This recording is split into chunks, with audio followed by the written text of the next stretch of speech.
So when we talk about symptoms of a disease, and often people just use them interchangeably, but symptoms are going to be changes in body function that are only felt by you as the patient. Result of a disease, but you are describing what you are feeling. But it's completely subjective. One person, oh, what's your pain level? And you kind of giving a number, or how nauseous are you feeling? So no doctor can tell how nauseous you are. There's not a measure of how nauseous somebody is. But you can tell the doctor, yeah, I'm feeling really nauseous, or just, oh, my stomach's a little wobbly. So it can't be measured. Versus signs are things that actually can be measured. So like a change in body function that you can get some measure value of, or you can actually at least observe as a second party. So this is like blood pressure, spike in blood pressure. That's a sign you can actually measure that. A syndrome then is going to be the combination of the two. So it's going to be your signs and your symptoms that together are unique for a given disease. And lastly, disease sequelae. So these are going to be long-term or permanent damage to tissues or organs, but they're coming after the disease has already happened. So it's like COVID, people clear the virus out, but then they have that long-term damage to their lungs. Even with apparently mild cases of COVID are causing long-term damage to the lungs. So that's disease sequelae of COVID. When we talk about a communicable disease, that's going to be a disease that you can spread from one host to another, like COVID, like influenza, like the common cold. So it can easily spread. A contagious disease is just extremely easy.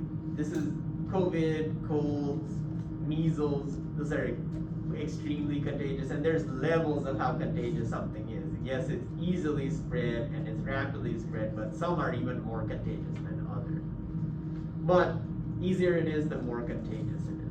Versus a non-communicable disease is something that can't be spread from one host to another. So a patient can have it, but they're not going to give it to you. Like if a patient develops tetanus, they're not going to pass that tetanus to you no matter how long you spend with that patient. They're not giving you tetanus. Or botulism. So some of these just can't be spread. They're things that are often acquired from the environment. So tetanus and botulism are both things that are soil-borne. So that's why it can't spread person to person. It's specifically from being in contact, like a wound or something that got contaminated with soil. So starting with a video, working our way up.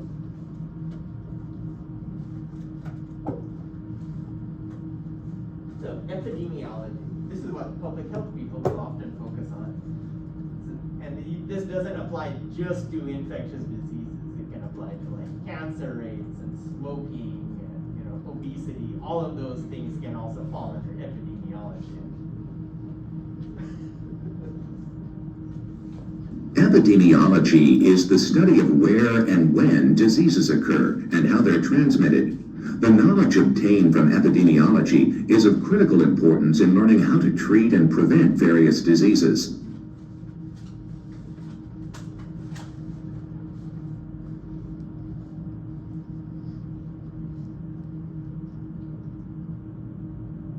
And as we'll see, this is going to be important for like how quickly a disease spreads, how much of a population is going to be affected by a given disease, how the rates of disease change over time.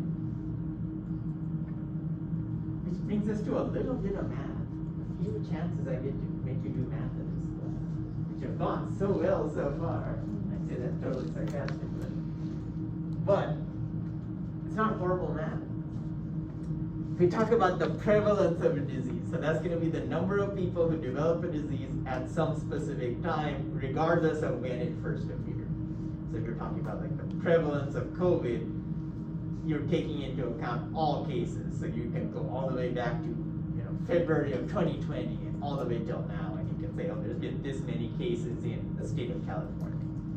And you report that as a percentage value. Remember, a percentage is always out of 100. So even if it's, say, so many millions of cases, but you divide automatically by 100, so it makes it into a percentage, or you multiply by 100. Incidence, on the other hand, is going to be the number of people who develop the disease, but you're talking just about a particular time period. So you might want to say how many people developed COVID in the last week in California.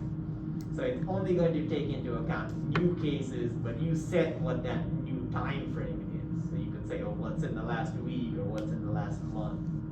And that's usually going to be reported as a number out of 100,000 individuals. So if it's fewer than that, you multiply up to make it out of 100,000. If it's more than that, you divide to make it out of 100,000. So disease prevalence is going to be accumulated total of all existing cases compared to an entire population.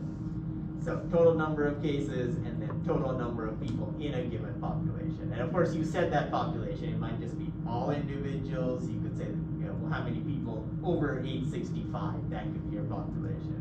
It could be all kids under 10 years old. So that you're also in charge of setting what is that population. Then you multiply by 100, that makes it a percentage, and that's what you report for prevalence. When we talk about disease incidence, it's going to take into account case frequency over some specific period of time. It's also called the morbidity rate. And rate is always per unit time, so it's how many people in a certain amount of time have come down with a certain disease. So in this case, you're only looking at new cases, and then you still look at the total number of individuals that are susceptible to that disease. And it's usually reported as so many number out of 100,000 individuals. And a lot of times, like you hear COVID people talking heads, they'll go interchangeably say, oh, the prevalence of COVID or the incidence of COVID. They're not realizing that they're actually two separate things.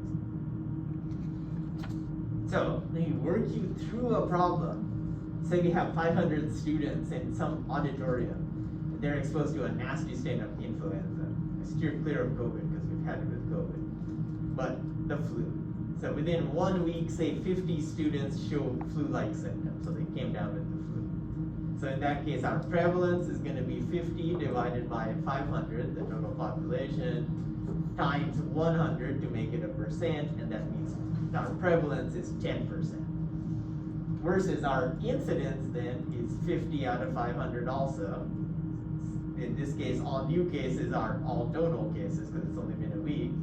So that's the same as 1 in 10, basically, divide by the same number. So 50 divided by 50 is 1, and 500 divided by 50 is 10. So 1 in 10, and then multiply that bottom number up to be out of 100,000. So if you multiply 10 times 1,000, that gives, or 10 times 10,000, that gives you 100,000 here. So that means 1 times 10,000 gives you this. So it's 10,000 per 100,000 individuals. That's your incidence. Now say you go another week onward. Now 250 more students in that auditorium that had 500 now come down with the flu. So now our prevalence is total cases, so it's going to be 50 plus 250, which means it's 300 out of 500 times 100, so that's now 60%. Versus our incidence is only the new cases now, so 250 out of 500, that's the same as 5 in 10, lowest number here, which means multiply it up to become 100,000, so you divide or multiply by 10,000, and this becomes 50,000 per 100,000. So that's how you would report your incidence. And you know if I'm going to throw that on some exam, it's not going to be horrendous math. So if you come up with some weird decimal point kind of numbers, you're doing something wrong. That might be a sign that you're doing something wrong. It should have been a sign for all the 2 or 3 previous times I've given you math. There are a lot of people put decimals on some might be. Yeah, they came up with lots of weird decimal numbers, which means, yeah, you're totally doing it wrong. More terminology. So a sporadic disease is where the disease is only going to occur occasionally, but there's no discernible pattern. So say a few times across all the US in a given year, but it's only a few cases, and you can't say that it's always going to occur, say, only in California or only in New York or only certain states. It's totally random. But number overall is low.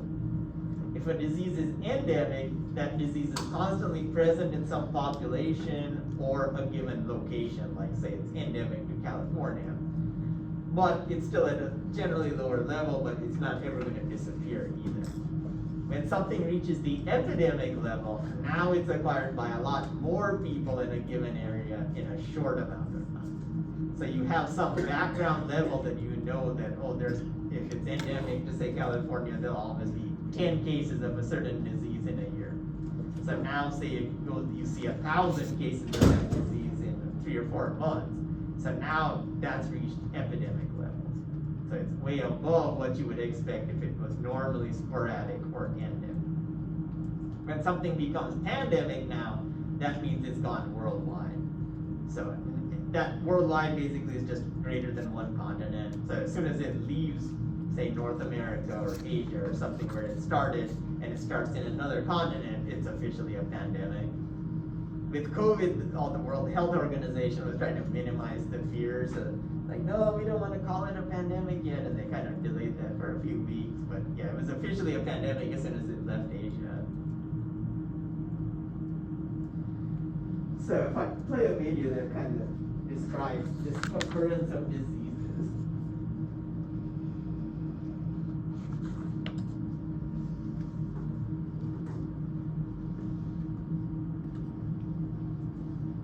The prevalence of a disease is the number of cases, including both new cases and previously existing cases. The expected prevalence of a disease is the prevalence that's expected based on patterns established by past observations. The incidence of a disease is the number of new cases over some period of time.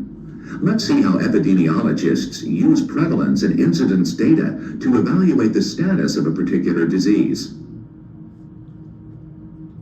A disease is sporadic in a region if only a few cases occur in that region. A disease is endemic in a region if it normally and continually occurs there at a fairly stable rate.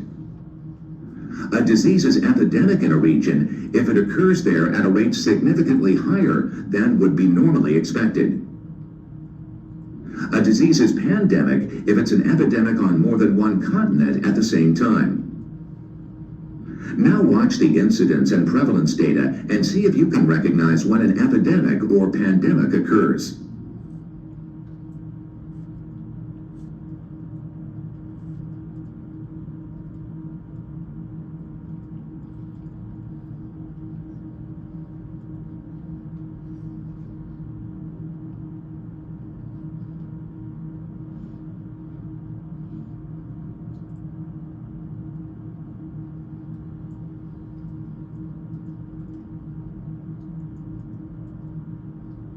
As soon as it goes to a second continent, it's automatically a pandemic.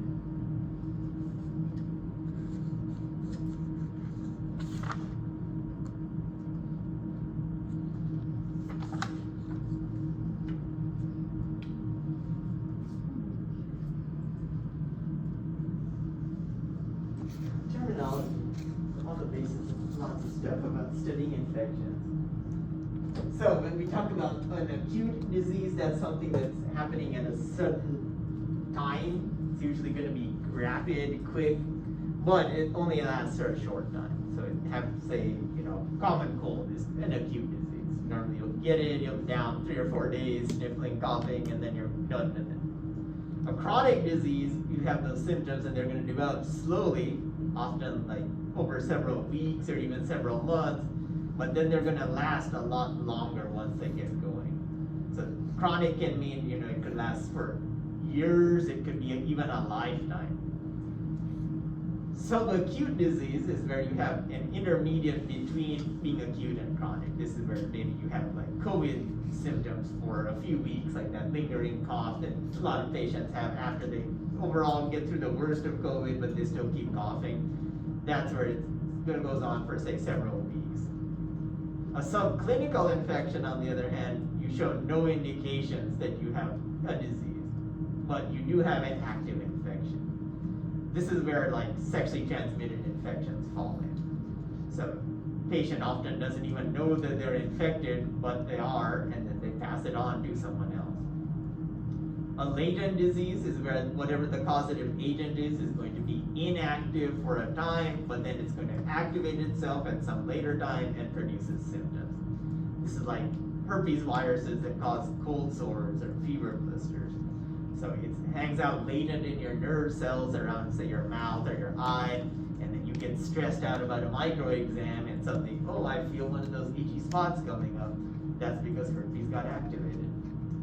And lastly, herd immunity. That's where you have immunity in most of a population. You're shooting for 70% or higher is officially called herd immunity. And the idea is that if most of a population is immune to a disease, either by vaccination or just by getting infected and getting over it, then the 30% or fewer that haven't been infected by it are less likely to even be exposed to it, because 70% are immune to it, so they're not going to have the symptoms necessary to pass it on. When we talk about how much is the host involved in an infection, so you can have local infections, that's where the pathogen establishes itself, but it's limited to some small area of the body.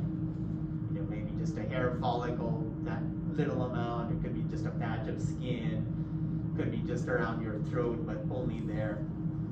When something becomes systemic, it's also called a generalized infection, then the infection is spreading through the body.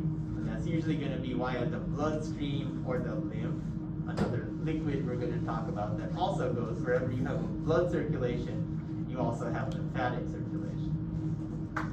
Focal infections are going to be where you have an infection in a localized area, like say your skin, but that pathogen is going to break loose from there and then disseminate into other specific tissues. So systemic, it goes from the blood, but it then can go and infect your liver and your kidneys and your skin and lots of different areas. Focal infection would be like it gets into your blood, but it only goes and infects your liver specifically. It could be flowing in your blood, but can't infect your kidneys or your muscle or your intestines or any other part. When we talk about mixed infections, that's where we're going to have multiple pathogenic species that establish themselves at a given site at the same time. This is like, say you get bit by some animal and that animal has different pathogens in its mouth. So you get bitten once and then multiple bacteria or viruses set up an infection at the same time. Versus a secondary infection, one happens after the other. So you'll have an infection by some second microbe that's going to then complicate what you were already infected by. So a lot of, like, say when we get influenza and flu season in a normal year prior to mass. So usually all the people that die of influenza in any given year, they're not usually dying from the flu, they're dying of like secondary bacterial infections that happen because your lungs are kind of trashed by the flu. So it's not actually the flu that takes you down, but it's things like staph or strep that you get as a secondary infection that actually kills you. When we talk about levels of infection by different things, so we have sepsis, the most extreme form. That's where we have a big inflammation response. You're going to have spread of microbes, especially bacteria or their toxins, and it's happening from some focus of infection. And usually means it's going to go into the bloodstream most commonly. Bacteremia, where like you may hear in a hospital or clinical settings, oh, this patient has bacteremia. So there's bacteria in the blood, but they're not multiplying. Someone takes a blood sample, swabs it on a culture, and oh yeah, there's some bacteria. Then you swab it a few hours later or days later, and there's still some bacteria, but that number hasn't changed. So that person is bacteremic.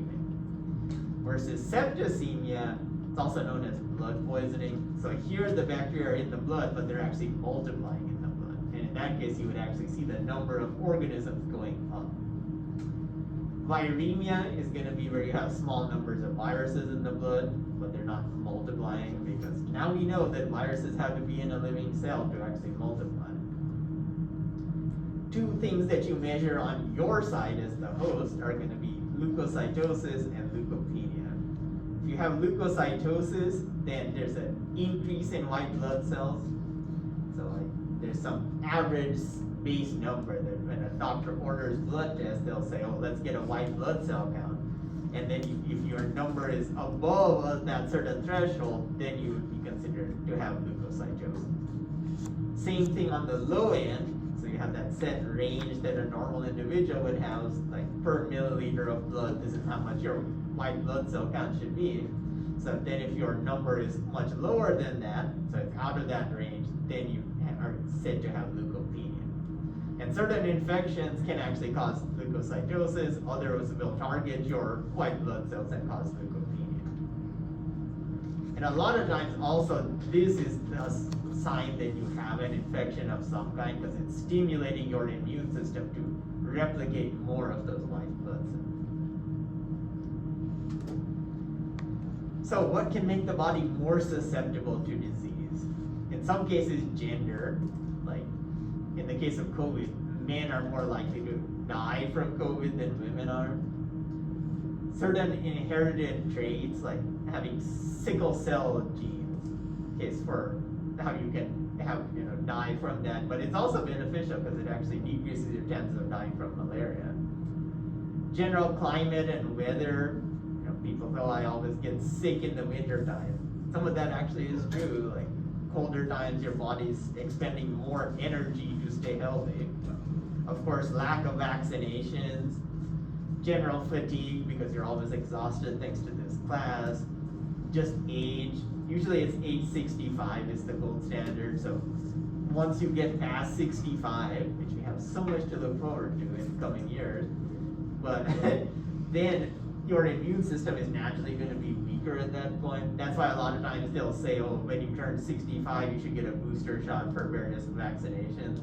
That's because some of your memory cells from previous infections start to die off at that point. Not exactly the day you turn 65, but around that period. So they'll often say like, oh, at age 61 or 62, you might want to get a booster shot for certain infections that you've gotten shots for already, but your immune system is going to start getting weaker at that point. General lifestyle, like excessive amounts of alcohol or smoking or marijuana or something that sets you up for more infections. Lack of nutrition because you're again don't have time to eat because of this class. Chemotherapy when you get cancer, that of course, say you get leukemia, something that affects your bloodstream. So now you get treated to decrease your blood cells because during cancer they start replicating uncontrollably, but at that same time that's going to affect you, including your white blood cells that are normally there to protect you by immunity. So if your white blood cell count goes down, then you're more likely to get an infection. When you look at the course of an infection, you can break it up into 5 stages or periods. So you have the incubation period. This is going to be that interval between when you're actually infected and when you first show signs and symptoms. And for some infections, that's a really short amount of time, like just a day or two. Other times it could be weeks before you actually show any signs and symptoms. Then you'll usually experience a prodromal period after the incubation period, and this is going to be a very short period, usually a day or two, but here you have generalized or non-specific symptoms. So this is like, oh, I feel coughing, I have a little congestion, I feel, loss of appetite. So non-specific where, oh, I definitely have a certain infection, but more like, oh, I'm coming down with something, I can feel that I'm a little weak or more exhausted than usual. All of that fits into that prodromal period. Then you hit the period of illness, and this is when you're going to have the most severe level of disease, no matter what the disease is, and the disease-specific symptoms are going to occur during that period of illness. So this is like, COVID and your extreme level of coughing or your loss of taste and smell. So it's specific to that disease. And this is where you can actually keep going on this period of illness, and that's where the symptoms keep worsening and you'll die during that period of illness. Assuming you fight off the infection then, with or without treatment, then you come to the period of decline. So now your signs and symptoms start to subside. They're starting to go away, but they're still there. And finally, you reach the convalescent period. So now your body's returned to its pre-disease state. You no longer have any signs or symptoms that you were with this disease. if you put that on a graph and look at, say, number of microbes over time, and this time for some diseases may be like a week, for others it may be months. You start out with that incubation period, so you were exposed, like, say, on a Monday, you don't start showing any symptoms till Thursday. So that's the incubation period. You have no signs or symptoms. Then you hit that prodromal period, so Thursday night you start feeling a little weak, you're more exhausted, you end up sleeping past your alarm, your muscles are aching, all of that's in that prodromal period. But by Saturday, oh crap, I feel worse than I did yesterday on Friday. So now you hit that period of illness. You'll get more and more severe for part of that period of illness. If you're going to have specific signs and symptoms for whatever disease you're currently encountering, that will happen during that period of illness. And you can keep going along this line, and that's where you go terminal and end up dying from it. It's a lot of COVID patients. But on the other end of things, assuming you start to recover, you get to the period of decline. So now your signs and symptoms start to subside, go away. Number of microbes in correlation with that are also decreasing. Your immune system starting to get a foothold on the infection. And eventually you reach that period of convalescence where you're fully recovered. Like, oh, I'm back to normal. Send me to work. I can't wait to go back to micro because it's my favorite class in the whole world. Tough crowd someday. When we talk about reservoirs of infection, so a reservoir is going to be the natural place of residence for a given pathogen. Where would you find it if it's not in you? It's different from the infectious source. So the infectious source is going to be that specific person or object that actually gives you a pathogen. That's like, oh yeah, my coworker at work coughed in my face, straight to my face, and that's how I got COVID. So in that case, that's the infectious source. But the reservoir in this case would be like all of humanity, because all humans can harbor this pathogen.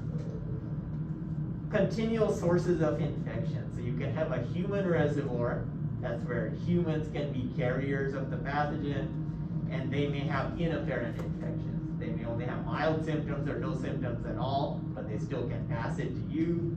Or they can have latent diseases, like it's not active in you, but you can expose somebody else to it. You can also have animal reservoirs. Those are called zoonoses when you acquire a disease from an animal. That's probably how COVID initially came into the population, is that it came from some animal. Then it established itself in the human population.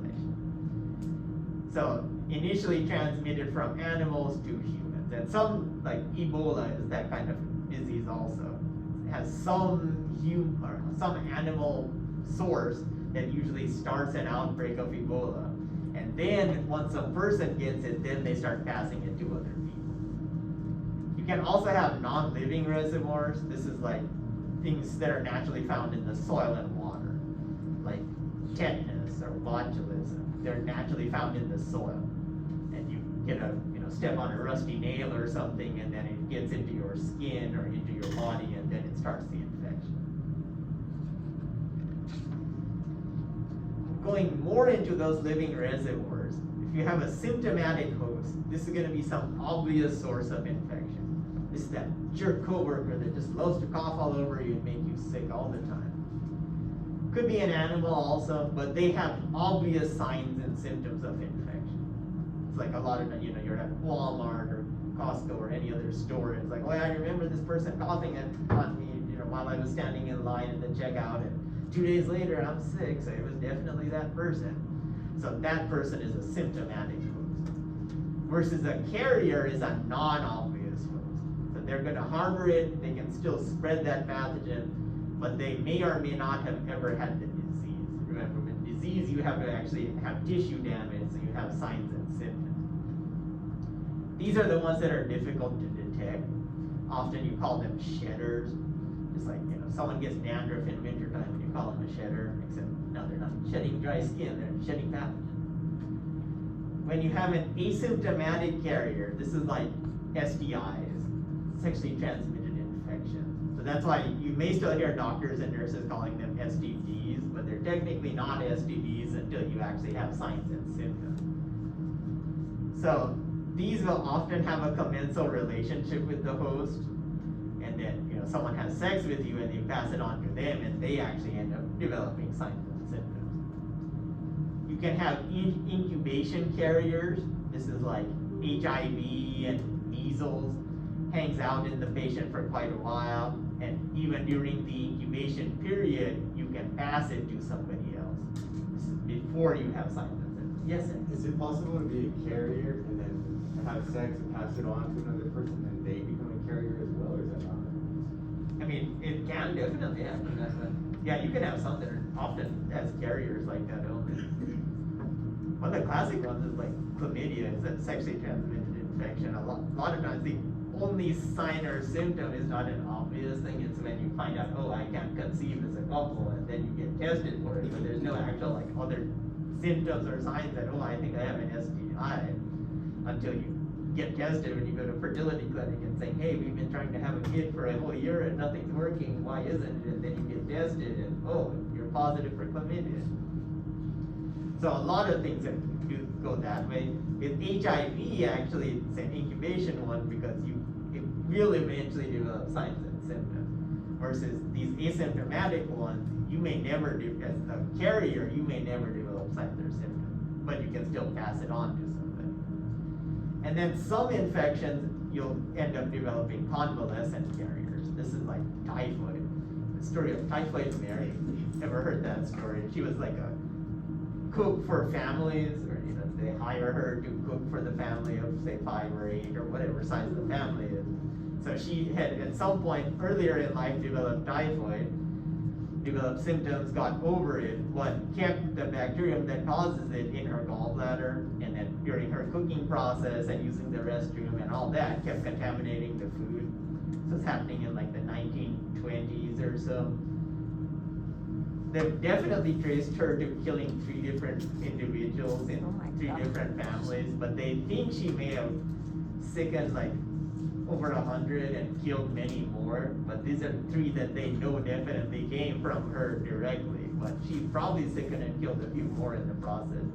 She worked for like 8 different families, and of course she would cook for larger parties and events. They ended up putting her under house arrest because she refused to have her gallbladder removed, even though the state offered to do it for free. And they told her, okay, then quit being a cook, do something else. But of course, once you've done something your whole life, it's hard to try some new role or task. So she went back to that, and they arrested her again. She was a serial killer, didn't he? Yeah, ended up dying in isolation like that.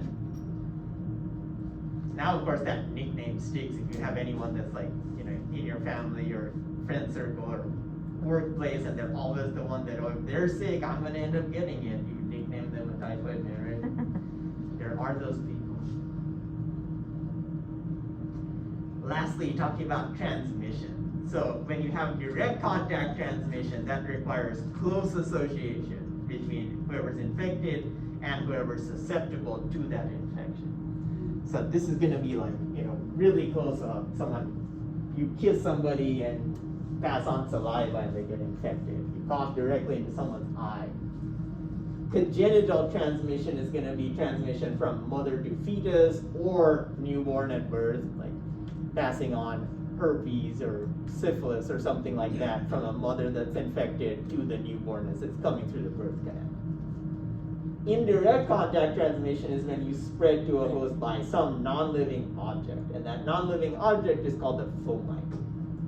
So fomite is an inanimate object that's going to harbor or transmit a pathogen. This is like doorknobs, faucet handles, bed frames, things that were touched earlier or sneezed on or coughed on that had the pathogen, like a lot of, say, influenza during flu season. Someone coughs in their hand and touches the doorknob, then the next person a couple hours later touches that same doorknob, touches their eye or nose or something, and then they get infected. So the doorknob is that fomite. Droplet transmission is going to be transmission via droplet nuclei, basically real small droplets of mucus, like when you cough or sneeze, but it's happening transmission-wise in a distance less than a meter. Like you're having a close conversation with a friend or family member or significant other. It's not the same as airborne transmission, which is going to happen a longer distance than 1 meter. So you can have transmission by some inanimate medium like air, water, food, or body fluids. And in that case, you can have airborne transmission. So here you have transmission by aerosols or droplet nuclei, but they're traveling a longer distance because the actual liquid portion is going to evaporate. So, it leaves a little thing that isn't the liquid. Often it's like, around the actual pathogen. It could be around a dirt particle and there's a pathogen on it. But once that liquid evaporates, now it can float in the air a longer time. And there's some of these that can hang out in the air like hours. Some of these someone that was in this room this morning could have caught, and it could remain in the air for enough hours that we come in here now and we could breathe it in. Waterborne infection, usually the water will be contaminated by fecal matter or sewage material, and that contains the pathogen, and then we drink that water and get sick from it.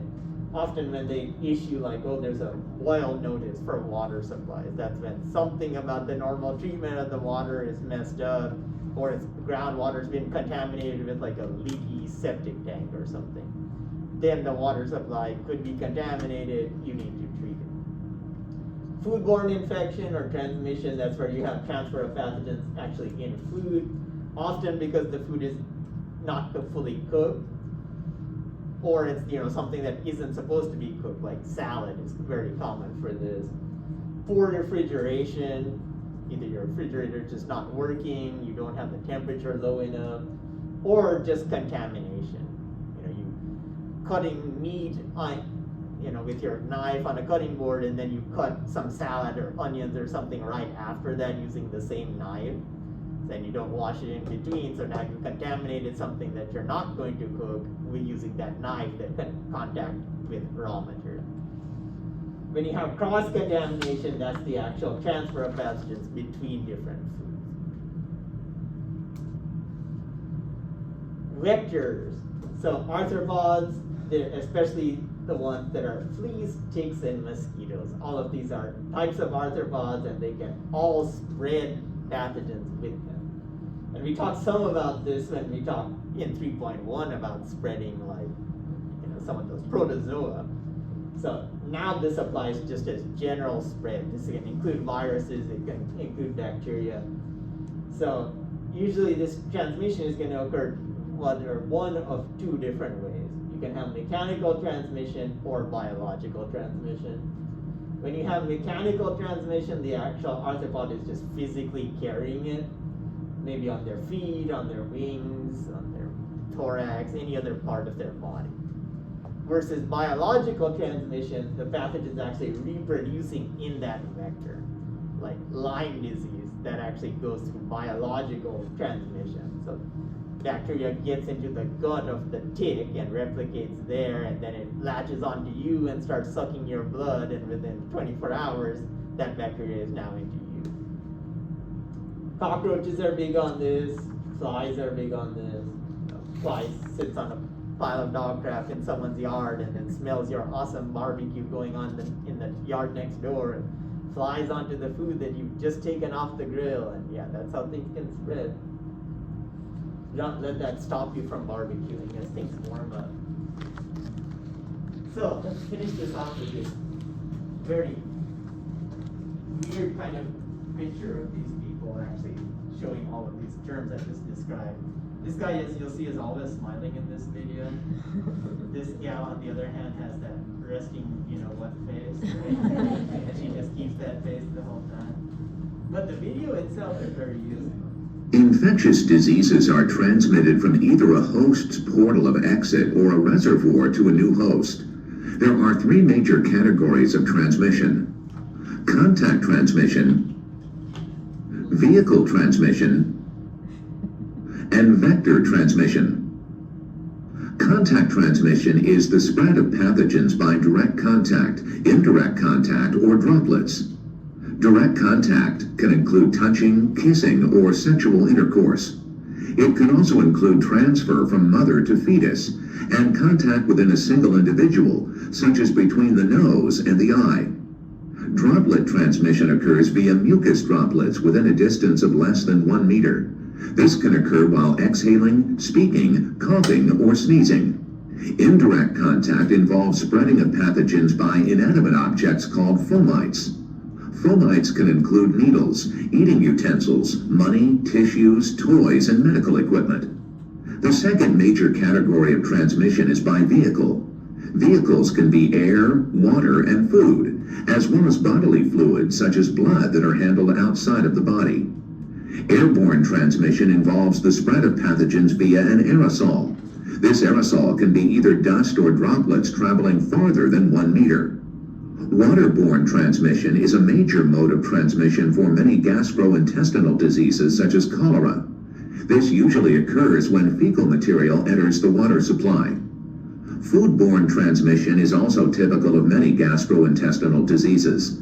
The pathogens may enter the body in food that is improperly prepared or contaminated with fecal material.